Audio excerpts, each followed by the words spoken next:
Hey guys, welcome back to another video. I feel like my range of motion is getting smaller with every new video.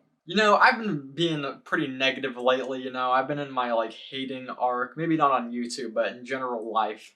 So I was like, why not be positive today? We're just gonna talk about good music. So I'm gonna be using my degree in yapology to yap about album openers that I think are perfect. The first song on an album is the one that is supposed to catch your attention. While maybe not the best song on the album, it is supposed to be there to get you either hyped up or put you into the world of the album. Introductions are incredibly important, and when an album does this well, it just makes the whole experience a whole lot better. So like I said, we're gonna be talking about album openers that I think are perfect.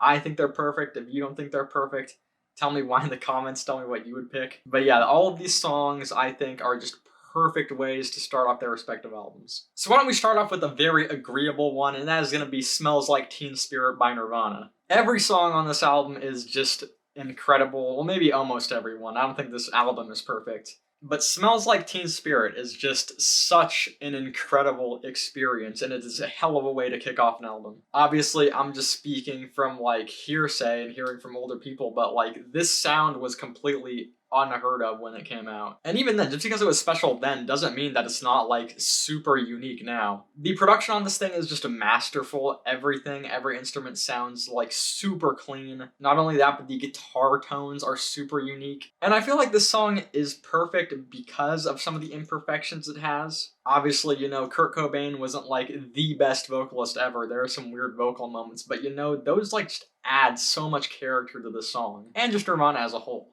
And sometimes having such an incredible song as an opener, it kind of hurts the rest of the album because you never really hit that peak again. The rest of this album is just so incredible, especially the songs that follow it, that it doesn't really do that, thankfully. So yeah, incredible opener, great way to start the album, I love it. Next up, we're going to keep it 90s, and we're going to switch over to hip-hop, Wu-Tang Clan, Enter the 36 Chambers. I don't know why I almost forgot that album title. Bring the Ruckus is just explosive. Everyone on this track does their thing, and they do it incredibly well, just like every other song on this album. And this song just does such a good job at setting up the group dynamic within the Wu-Tang Clan. You also have that really rough vocal chorus from RZA, and it's just not really something that you hear much on the rest of the album, and it's just a great way to kick it off. And the first Ghostface verse on the album is just goddamn, this guy was he's still kind of untouchable. He's an incredible rapper. And then you have that Jizza verse at the end too. This song is just incredible. And it's not even the best song on the album. I also think this song does a really good job at introducing RZA's production style, where you have kind of stripped back, maybe. I don't know if that's the right word to describe it, but you have the vocalists, the rappers, taking the main stage, which is something that I really like about this album. It's just the group dynamic is just incredible. I don't think any hip-hop group has really achieved this level of group dynamic ever again. The focus is the rappers, while the production is incredible. The rappers are kind of the ones who just take the main stage here. Now, with that being said, let's kind of take a look at the opposite. We have Iron Galaxy off of The Cold Vein by Cannibal Ox. Here, while the rapping is good, my god, the production is actually just phenomenal. Almost to the point where I kind of feel like it steals the show. If you're not aware of Cannibal Ox, they're a New York hip-hop duo. This album was produced by LP. Yeah, that's why the production is so good. And yeah, as an opener, this really just gets you hooked into the sound of the album. This is easily one of the best hip-hop beats I have ever heard in my life. It is super intricate, it is super spacey, it is just, god damn, it's good. Vortal Mega and Vast Air do a really good job on this thing too, but like I said, the production really kind of just takes the cake. And while we're on hip-hop songs with incredible production, we gotta talk about Death Grips. I honestly could have talked about every single opener for any of their albums because they're all super good as intros. But right now we're gonna be focusing on giving bad people good ideas off of Bottomless Pits. This song is fucking brutal. I really like these openers where they kind of just come in instantly and just go hard. They really fucking get me hyped. And god, this one starting off with that really eerie vocal line and just going into those super hard drums and the abrasive sound is just so goddamn good. And then of course you have MC Ride screaming his brains out. When I first heard this album, I was instantly hooked off of this first song. It had a very good impression on the rest of the album for me. But like I said, I could really talk about any Death Grips opener, but we're just gonna do that one for today. Okay, I feel like talking about production, so you know what? Daft Punk, Discovery, One More Time. Discovery is easily one of the best produced albums ever, all time, hands down, any genre. And while those other songs, yeah, they have amazing production, they're just perfect all around. This song has that too, but god, it is so fucking catchy, you can dance to it, the replay value is nutty. You know, usually when you think of like dance music and stuff, you're not thinking like too complex, but there are so many layers to everything Daft Punk does that it's just insane. One More Time really just like gets you hooked into the sound of the album, into its world. It is just super catchy, it makes you want to get up and dance, and it just kind of like puts you in the mood of the album extremely well to where, you know, like the rest of the songs you're wanting to like fucking dance to and shit. And yeah, just like one of the best produced songs ever of all time, probably out of everyone on this list that I'm talking about. Yeah, probably best produced. It's just phenomenal. Everything on this album is. Okay, I don't know how to segue into another one now, so Nick Cave and the Bad Seeds, Do You Love Me?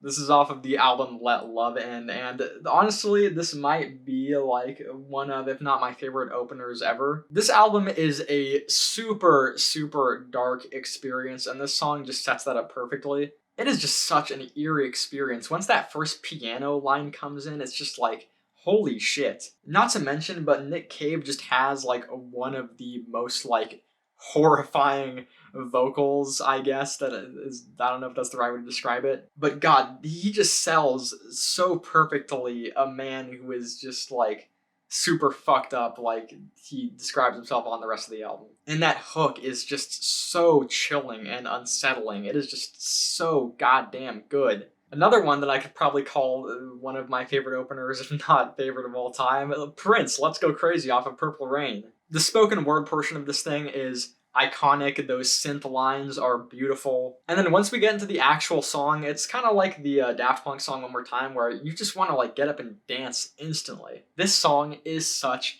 a banger. It is amazingly produced. The vocals are amazing. The guitar solo is amazing. It's catchy as fuck. And that's the thing about this album, it is like super out there and catchy and just like super groovy, while at the same time just being like straight up beautiful. Like the instrumentation and instrument tones on this thing are just like, they're beautiful. Now we're gonna take a little metal detour because I could have picked like any metal opener because there are so many good intro tracks in metal, it's actually insane. But I picked out a couple and we're just going to talk about those for this video. Battery, Metallica, Master of Puppets, good lord. Obviously you have like that Metallica specialty where you start with like this ballad like guitar line, you know, kind of beautiful, and then yeah, you just go into the main portion. The riff is incredible, the vocals are incredible, the drumming is good, and not to mention, it's just fucking catchy. The songwriting is so good. The solo is so good. This song is just fucking amazing. And yeah, honestly, I feel like most of like the early Metallica opening songs on all of their early albums like could be on here. Maybe I'll talk about another one on the next video if I make another one. But this one is just like, it is kind of just like the epitome of Metallica. It's just like, if I was to show someone a song to get them into metal, I would probably choose this one. It is incredibly good while also being very accessible, and that's just part of the charm to it for me. Continuing with metal, we got Stinkfist by Tool. I recently saw Tool live, and hearing this song live in particular really just like made it even better than it already was for me. The riff and the guitar tones and the bass tones on this thing are just like insane. They sound so good. This song just goes so fucking hard. I've heard a lot of people complain about the vocals on Tool songs, and I just really don't agree with any of those criticisms. I feel like the weird vocal filter on this thing just like adds to the darkness and eeriness. I think the multiple parts of this song are just really cool too. Just a very good experience overall. And the last metal song we'll talk about for today is going to be Blood and Thunder off of Leviathan by Mastodon, of course. I really like openers that just, like I said with the Death Grip song, they just come out and they just instantly blast you with like abrasiveness, loudness. The opening riff and that opening drum fill just get me so hyped from this song. I just absolutely love the riff, the vocals, the drums on this song. They're just all amazing. Okay, enough metal shit. Let's go into some based ass shit. We got the Based God's Lair off of Lil B's God's Father. I know this is a mixtape, but you know, you still gotta have a good impression. I feel like the opening track, like general rule, I guess, works for mixtapes too. So we're gonna do a couple of those. But yeah, Based God's Lair, Lil B. This song is like, it's silly. The production is really good. The rapping is pretty solid from Lil B. I think this one is just really cute, honestly. You have like Lil B just introducing himself, but like in the third person. I don't know if he's supposed to be playing a character in the beginning. But yeah, I just like how this is supposed to be like an introduction to like the rest of the tape, and it's just really like cute and silly. I just really like it as an opener for this tape. And yeah, I do think it's perfect. You know, it's one of those things where it's like the imperfections make it perfect. Alright, then the second mixtape opener we're going to talk about is Radical by Future off of Monster. The Metro Boomin production is just incredible. This is probably one of my favorite beats by him. Future's performance on this thing is just like super dark and super just like super visceral. He just sounds so incredibly like drugged out on this thing. And I feel like it does a really good job of just inviting you into Future's world on this mixtape. I feel like it really just sets up the rest of this thing perfectly. You know, you have these super dark beats, you have super dark subject matter with just some like weird ass performances. And it's catchy as fuck, it's a banger. A complete tonal shift. One of my favorite albums of all time, Benito Generation, Character Benito, the opening song, Waking Up. This is another one that's just like really cute and it's silly and it's really fun and I like it. And it's a fucking banger. I like when albums start off with like, you know, it's like the beginning of the morning, you know, the beginning of the day. It's like, you know, it's like starting your day, you know, starting the album, it's like starting the day. I don't know what I'm saying. But yeah, like the rest of the album, the production on the song is just really fucking good. I love all these synths and the vocals are really cute too. Not to mention, it has one of my favorite bridges on any song ever, probably. Really cute, I love it. Getting to some more smooth stuff, let's move into Stevie Wonder, You Are the Sunshine of My Life off of Coloring Book.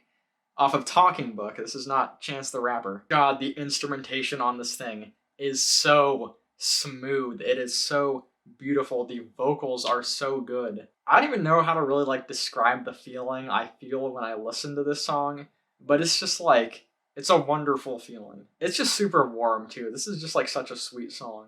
And I think it also works very well as an opener for this album, which is just like, you know, it's the point of the video. Some more smooth songs, Smooth Operator, Sade, off of the album Diamond Life, and yeah, the song is just smooth as fuck. It's fucking groovy, the vocals are incredible. I absolutely love the saxophone addition in this song, and once again, it is incredibly catchy. And I feel like it does a really good job at introducing the rest of the album because, you know, the rest of the album is just really fucking smooth. I love how it starts on like that saxophone line, like I already said. It's also like kind of grand in a way. And like I said with Death Grips, I feel like I could kind of pick like any Sade intro. Like all of their opening songs are really good. Okay, now one that I think is like another one of those where I'm like, okay, this might be the best opener of all time. That's Born Under Punches, Talking Heads off of Remain in the Light. I don't know why I forgot the name. What the fuck are these like guitar tones? It is just like one of the most unique experiences ever. That starting whip sound makes you feel like you are entering a different reality when you're listening to this album. It's like you're just snapping into a different universe. And that's just paired to the fact that this song just sounds otherworldly. Like the instrumentation on this thing and just like the sounds of it are just unheard of to this day. Like I don't think anyone has been able to replicate like any of this. And that solo is like easily one of the weirdest and most creative solos I have ever heard. It is just so good. And not to mention fucking David Byrne, of course, obviously doing his thing. It is super creative, unhinged, great opener. I love it. We only have a few more left, so let's just end it off on some absolute bangers. Peaches and Regalia, Frank Zappa, Hot Rats. Beautiful, perfect arrangement. Every instrument on this thing sounds incredible. I love every single part of it. It's a jazz fusion song, you know, there's like a lot to pick apart. out of it, so I can't really talk about every single detail right now. But it is just an experience, and it is a great way to kick off Hot Rats. And then we have Kendrick Lamar, Wesley's Theory. Easily the most like explosive and vibrant song off of To Pimp a Butterfly. I love the samples, I love the features, the meaning behind the track. It's T-Pab. The writing is incredible. Yeah, and the flow and delivery is incredible. It is just like one hell of a way to start an album. I also really like how that opening sample just cuts out and then it instantly switches to this super groovy and funky beat. Going back to the features, George Clinton on the end is just like incredible. Another song where there's like a lot of little things to pick apart. And we're gonna end it off with Sophie's It's Okay to Cry off of Oil of Every Pearl's on Insides. Look, this album is not that structurally incredible. I feel like the structure is the main problem with this album. But this opener is just like so beautiful, especially looking back on it now after Sophie's passing. It is super minimalistic, it is super subtle. I love how minimalistic it is. I feel like that adds a lot to the emotion of it. These super like glitzy synths and that super heavy bass that comes in, everything just works together perfectly. The vocals are also very good. And yeah, just a very great message. It's okay to cry. Rest in peace, Sophie. Easily one of the greatest producers of all time, and this song is an example of that. Alright, and we're going to end the video there. Tell me what you thought. If you want to hear me yap some more about just anything related to music, then let me know in the comments if you enjoyed the video. Drop a like, subscribe, and yeah, hopefully I will see you next time. Hopefully I will start uploading more. And yeah, thank you for watching once again. Goodbye.